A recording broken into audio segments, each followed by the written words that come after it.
Hello दोस्तों, कैसे हो आप सभी।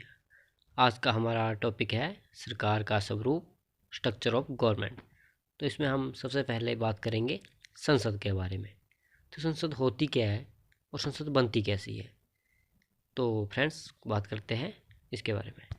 यूं कहे तो संसद जो जनता का सबसे ऊंचा मंच कह सकते हैं आप, जिसमें जनता के द्वारा चुने हुए प्रतिनिधि जनता के हित के लिए कार्य करते हैं। तो संसद है क्या। भारत के संविधान के अनुच्छेद 79 के अनुसार भारत संघ की एक संसद होगी जो 2 सदनों, जिसमें राष्ट्रपति भी होगा।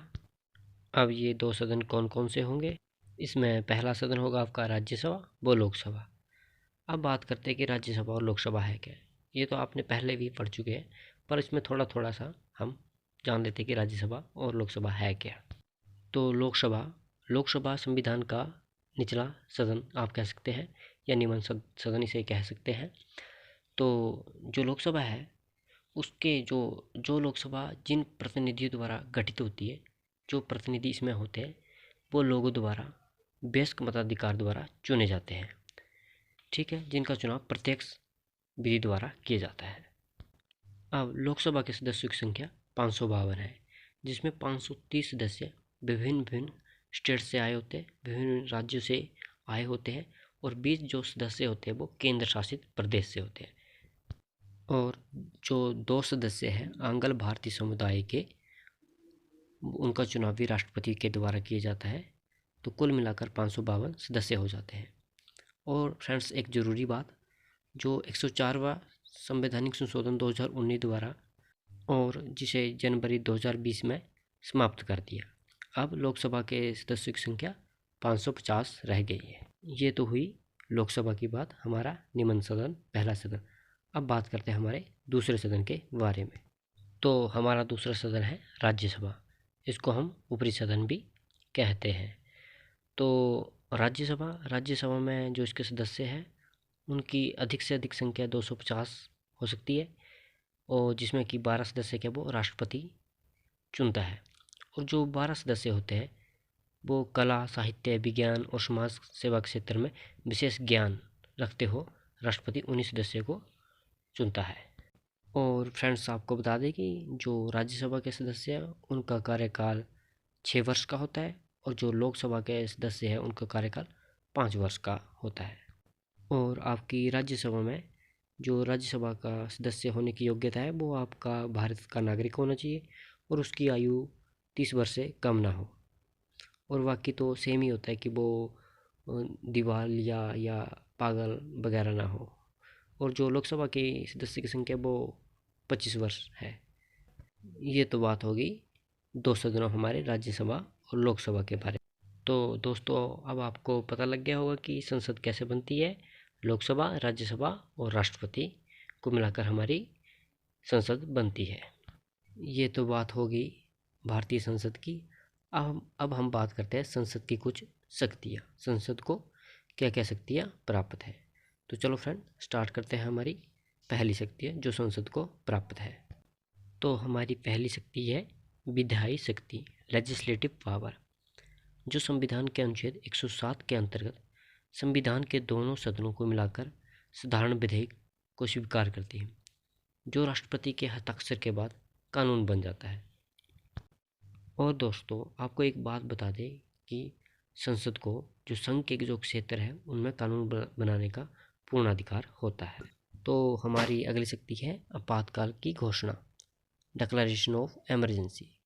तो राष्ट्रपति अनुच्छेद 352, 356, 360 के अंतर्गत आपातकाल की घोषणा कर सकता है। और जो संघ संसद है उसको राज्य की जो सूची होती है उसमें कानून बनाने का अधिकार देता है। संघ सिर्फ आपातकाल की स्थिति में ही राज्य में जो है वो कानून बना सकता है, ओनली सिर्फ आपातकाल की घोषणा में ही। और अनुच्छेद 249 के अंतर्गत राज्यसभा 2/3 बहुमत से राज्य के विषय को राष्ट्रीय महत्व देकर उसको संसद में कानून बनाने का अधिकार देती है, या 2 या 2 से अधिक राज्य भी प्रस्ताव पास करके संसद को विधि बनाने का अधिकार देते हैं। और हमारी अगली शक्ति है वित्तीय शक्ति, फाइनेंशियल पावर। तो फ्रेंड्स, अनुच्छेद 109 के अंतर्गत संसद संघ पर वित्त का पूरा अधिकार है। मतलब कि जो संघ का जो फाइनेंशियल सिस्टम है उस पर मतलब संसद का पूरा अधिकार होता है, और संसद संघ सरकार को कर वसूलने और खर्चा करने का अधिकार प्रदान करती है। यह होगी हमारी फाइनेंशियल पावर, वित्तीय शक्ति। और हमारी अगली शक्ति है न्यायिक शक्ति, यानी जुडिशियल पावर। तो संसद के बाद जुडिशियल पावर भी है। तो संसद अपने 2/3 बहुमत से राष्ट्रपति, सर्वोच्च व उच्च न्यायालय के न्यायाधीशों को महाभियोग लगाकर उन्हें पद से हटा सकती है। इसके अतिरिक्त जो संसद की अवमानना करता है उस व्यक्ति को भी संसद दंड दे सकती है। ये तो होगी संसद की न्यायिक शक्ति। अब संसद की अगली शक्ति है कार्यपालिका शक्ति। तो जो संसद की कार्यपालिका शक्ति है, एग्जीक्यूटिव पावर, उसमें संसद क्या है वो मंत्रिपरिषद की नियुक्ति करता है, और अविश्वास प्रस्ताव, निंदा प्रस्ताव, काम रोको प्रस्ताव को पास करके और विश्वास प्रस्ताव अस्वीकार करके बजट में कटौती करके वो मंत्रिपरिषद को भंग कर सकता है। ठीक है, तो संसद के बाद ये भी शक्ति है कि वो मंत्रिपरिषद को भंग कर सकती है या ख़त्म कर सकती है। और संसद की अगली पावर है निर्वाचन कार्य, पावर टू इलेक्ट। तो संसद के पास जो पदाधिकारी होते हैं उनको नियुक्त करने की पावर होती है। तो संविधान के अनुच्छेद 54(54) के अंतर्गत राष्ट्रपति तथा अनुच्छेद 66 के अंतर्गत उपराष्ट्रपति का चुनाव में मतलब हिस्सा लेती है हमारी संसद। और इसके अतिरिक्त आपको बता दें कि लोकसभा अपने अध्यक्ष व उपाध्यक्ष का चुनाव करती है और उसे हटा सकती है, और राज्यसभा अपने उपसभापति का चुनाव करती है तथा लोकसभा के साथ मिलकर राष्ट्रपति का पदमुक्त कर सकती है, यानी राष्ट्रपति को उसके पद से हटा सकती है। तो ये तो बात होगी हमारी निर्वाचन कार्य की। और अगली शक्ति है संसद की हमारी संविधान संशोधन शक्ति, पावर ऑफ अमेंडिंग कॉन्स्टिट्यूशन।